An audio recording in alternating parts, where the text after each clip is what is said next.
因為大家喺條河度，所以話都聞唔到佢。我哋點聞唔到？應該講話。First time punting? First time? Yeah. In Cambridge? Oh, I'm gonna have to chuck you off the boat now.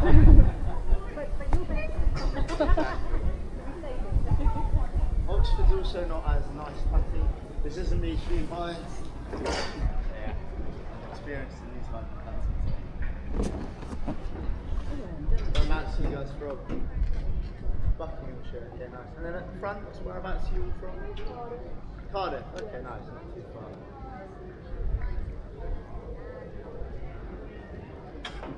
So Cambridge University is the second oldest university in the country. And can anyone guess what the oldest is? St Andrew? Sorry? St Andrew? Yes, it is Oxford, yes. So Oxford is actually the oldest university in the country. That doesn't mean it's better though, absolutely not. But so Cambridge was founded in 12. A lady ended up killing her so to avoid being arrested, she fled the city. And the townspeople really wanted their revenge though. So they found the man's friend and they took their sister to Oxford where they executed him.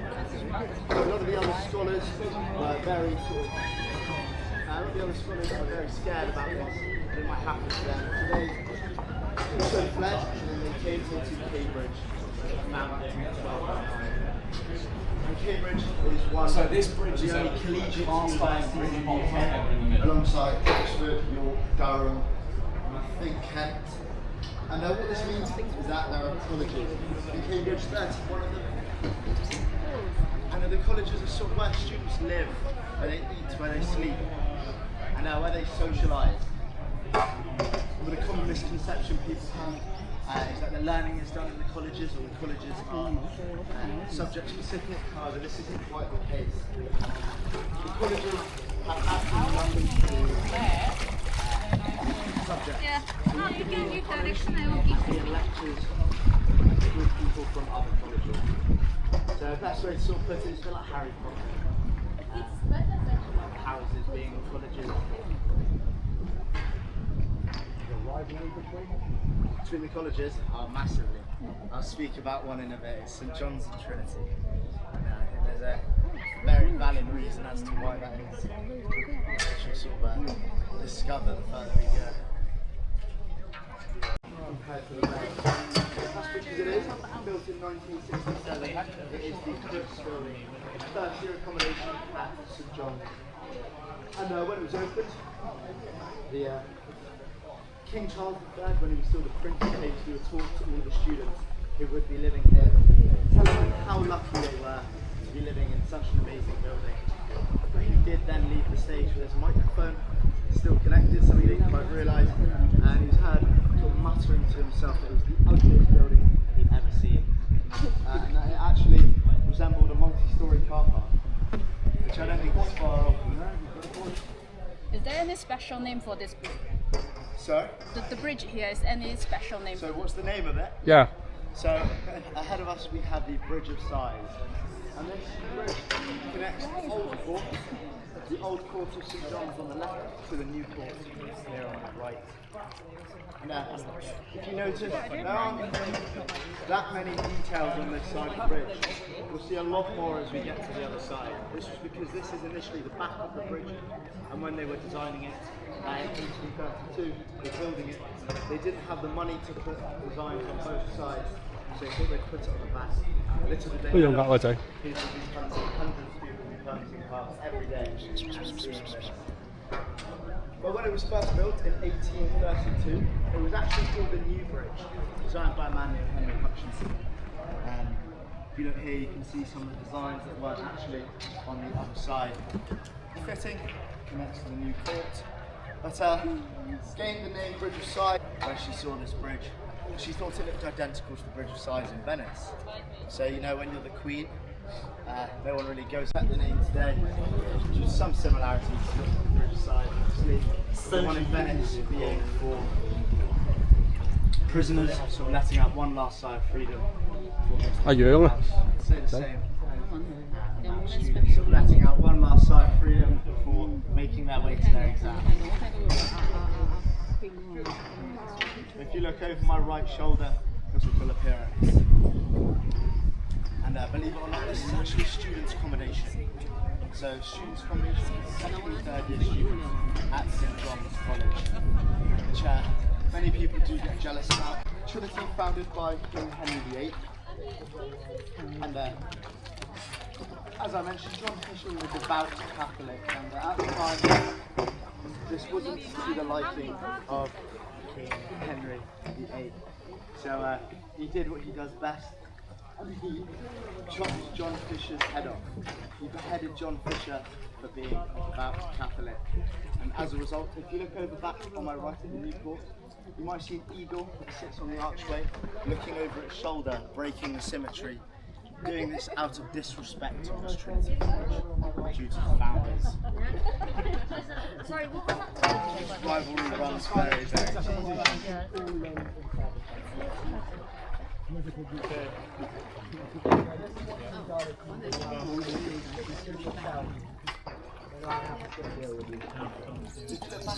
Something else very interesting about this building.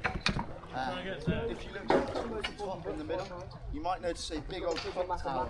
But did you notice anything weird about the clock tower? There is no clock, that is correct. So this is because during the 1800s, we miscalculated the finances. Almost back to college. So they had these plans to put in a lovely grand clock to show off in front of Trinity, to prove that they're bigger and better. However, they couldn't quite afford this clock, and so it has remained founded in 1546 by King Henry VIII. But just to give you an idea of how much better Cambridge is than just Trinity College alone has actually received more Nobel Prize winners than the whole of Oxford University. In fact, it's 34, Trinity and 34. The building we just passed is sort of behind the willow tree now. It's a very special library, oldest library in Cambridge, and it's called the Wren Library, designed by a man named Sir Christopher Wren, also having designed St Paul's Cathedral in London.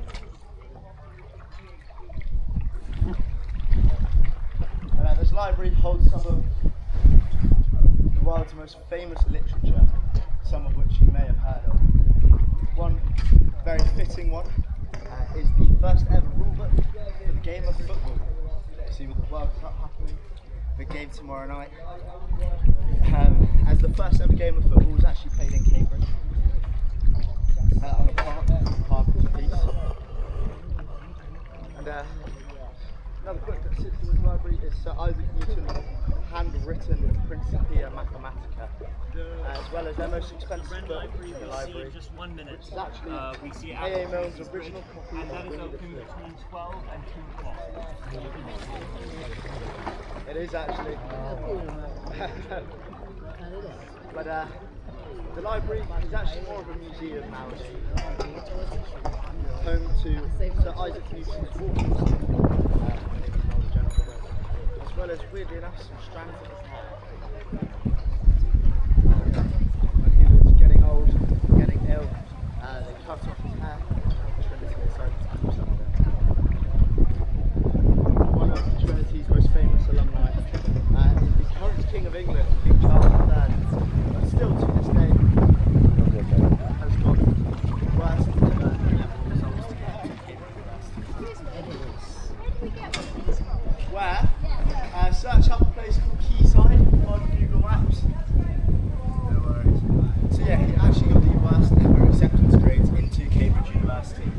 Having only got 2 A levels rather than sort of proposed 3 or 4, receiving a B in history and a C in French. He didn't do too well. So you may be wondering how he got into Cambridge. Well, it wasn't as straightforward as being a Crown Prince. He first actually applied to Oxford or the other university, where he was rejected. We're now coming past the oldest village along the river, actually the second oldest in the university, here to our left, celebrating its 700th year.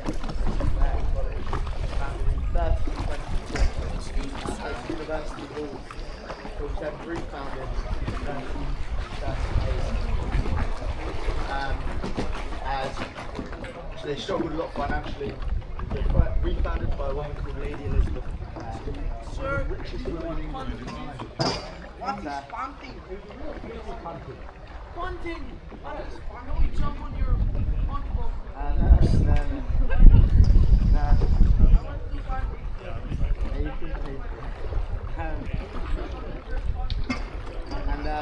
Sorry, I got distracted there. So yeah, she amassed her fortune in a rather peculiar way. By the time she was 26 years old, she had already been widowed 3 times to some of the richest men in England. So it was all a little bit suspicious. So she has sort of gained the name Black Widow Cambridge poisonous spider.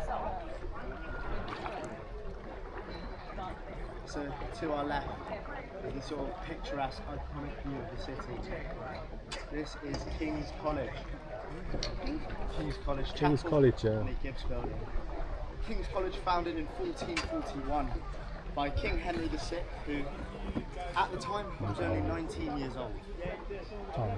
And he intended it to be a finishing school for boys who had gone to Eton, sort of one of the most prestigious schools in the world. But despite being one of the most prestigious, it was actually initially a school for orphan boys when it was founded in 1440, also by King Henry VI. And come here to Eton for 5 years, and then they would hop along to King's for a further 3 and do what was known as a gentleman's degree, shockingly in which they did not have to do any exams, which again I get rather jealous about. So for these 3 years, I'm not too sure what they studied. I don't think they actually know what they studied. It was a whole lot of partying for 3 years. So if you have a look at it, the second largest chapel in the world, just after the Sistine Chapel in the Vatican City. It took almost 100 years to build, with construction starting in 1856. If you have a look at the stained glass, it's actually got some of the most expansive stained glass in the country, which during the Second World War was all taken down for preservation. But luckily Cambridge wasn't actually struck by any bombing, so after the war it was time to put it all back together. However, they realised they'd made a little crucial error, and they hadn't marked a single piece of the glass, so they had no clue where any of it was actually meant to go. So becoming the world's biggest jigsaw puzzle, taking them about 3 years to put it all back in the right place. I'm sure if you look hard enough, this is upside down. The difference is there's a lot more colleges you can choose from or be Yes, there's no sort of broadcasted worldwide. huge Yeah, that's King's College. You know when it's happening when all the BBC vans sort of park on that side of King's. But also belonging to King's is this building here on my left called Bodley's Court, which is a student's accommodation again, second and third year students at King's. It's known for having some extremely big rooms, but someone who actually lived in this very building was a man named Alan Turing. He was a war hero and computer scientist here in England, saving millions of lives during the Second World War by cracking the German Enigma code. Such a sort of staple here in England that if you have a £50 note, if you look at the back of it, it actually has a picture of Alan Turing's face on it. Sorry? 圖靈啊，圖靈啊，計算機嘅 tooling Yeah, 啊。 so he was arrested soon after cracking the code for being gay, and he was given 疏 two 係因為前 options 面咪 to 疏 either 橋 be 咯 in。prison for the rest of his life or to sort of undergo hormone therapy and this woman really messed with be him. very careful of it if it goes in there. It was a very sort of sad ending to such a great story. So we're now in Queen's College, the final college of our tour today. And Queen's was founded, coincidentally enough, by the wife of King Henry VI, Queen Margaret of Anjou. just 7 years after in 1448. And at the time, King Henry was sort of known as a bit of a slow man, very slow, suffering quite a few bouts of mental illness.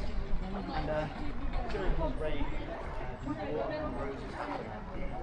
obviously, the male monarch normally being responsible for leading his army. However, as slow, Queen Margaret of Anjou, his wife, the founder of the Queen, was very famous for being a Lancastrian during the War of the Roses.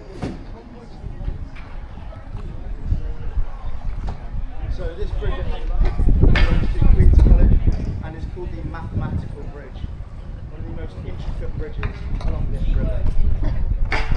If you look very carefully, you'll notice that every plank on this bridge is completely straight, despite the curved appearance, as it uses a sort of type of design called tangent and radial trussing, which means that all of these planks and bottoms are sort of placed or aligned on the tangent, around a tangent to achieve it curved appearance. But we do like to call it the Bridge of Lies, due to the story surrounding this bridge. Famously, that it was sort of designed by Sir Isaac Newton, and that when it was first built, it was built without the use of natural bolts. Yeah, so this is the main reason it's called the Bridge of Lies. It was actually built about 22 years after Newton had passed away in 1749. And actually designed by a man named William Etheridge and built by a man named James Essex. This design actually allows the bridge to get stronger than the people, the heavier it's loaded in the middle. The planks compress. Well, that's a great story. So Isaac Newton died and lived. Yes. So it's called Crips Court. So you remember Crips building? Wooden bridge. Right, so that's similar design. This is the oldest building on the river. Nearly 800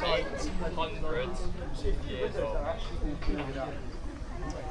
Oh, great, wow! In the 17th century, there was something called a window tax in place. So, obviously, having quite a few on their property, by boarding up their windows, they could claim they weren't a source of daylight, and therefore would have to pay this tax. It's where the term daylight robbery comes from. Yeah, there's like stars on the screenshot. And then some other people who I don't know.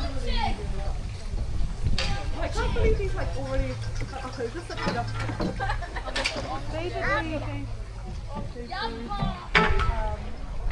President's Lodge, Queen's College, the oldest building along this river. Being built in 1460, and it's where the sort of the head of the college lives. Usually called the master, however in Queen's case called the president. As Queen Margaret of Anjou did it at Clare College. Yeah, she had his 90th birthday party in that garden. A decade ago this year. This college on my right, as she talked about on the way down, this Trinity College. This is the second oldest along the river, being founded in 1350 by William Bateman, the Bishop of Norwich at the time.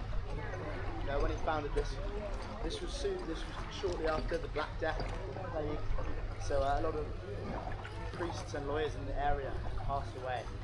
So he founded this college for young men to come and study what was known as canon law.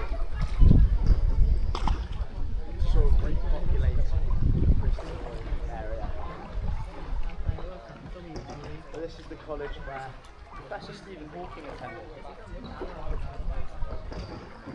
He did his postgraduate studies here in astrophysics after originally doing his undergraduate in Oxford. In 1546, so you may be wondering why he chose the better university in the end. Well, that was because, in his own words, he actually said that Oxford was just too easy for him. He wanted a bit more of a challenge. So he came here to Cambridge, where he stayed for the rest of his life. Which you can see in the movie The Theory of Everything. Oh, somebody just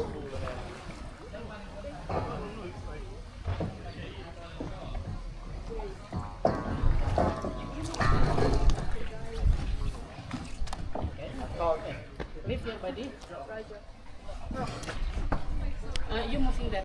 Okay, yeah. Okay, take a rest, take a rest, take a rest. Yeah, Yuli, you can I did paddle.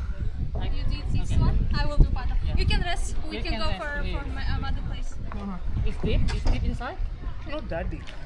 So you can touch the surface? Sorry, not that.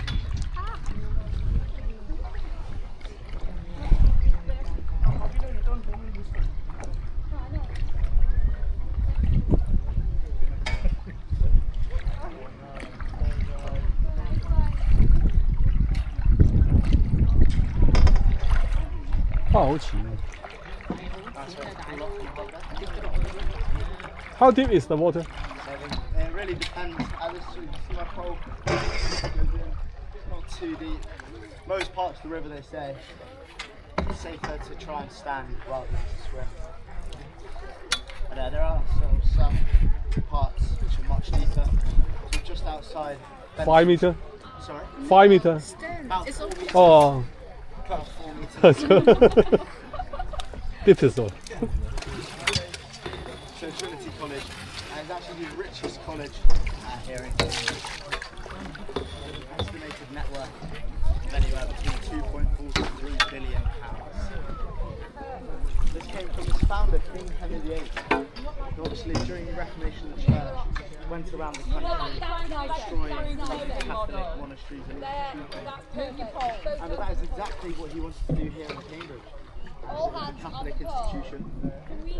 However, his second wife, Catherine Parr, sort of persuaded him not to start the But however, from all this stuff, money and land that he stole from the other countries, he then left the Trinity as didn't have a living son at the time. I have already hunted.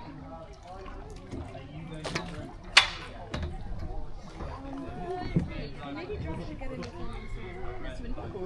Right here.